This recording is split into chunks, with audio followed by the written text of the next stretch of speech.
First you need your object and a small knife. Stick the knife dot in the small screws hole and twist to the left. It will take a long time, so be patient. Also, I suggest wearing thick gloves so you don't get hurt. And keep your fingers away from the blade. Speeding it up for y'all.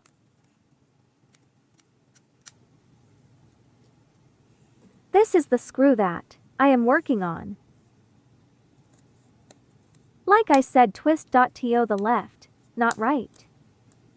Then again, it might depend on what you're working on and where you got it from.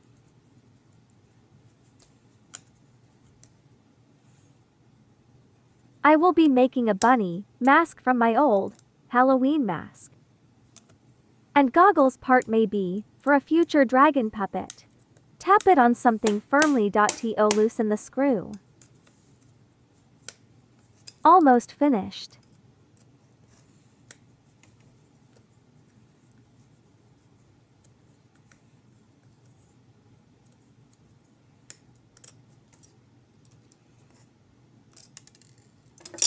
Ta-da!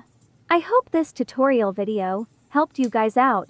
There, peace out everyone. I love you all dearly with everything.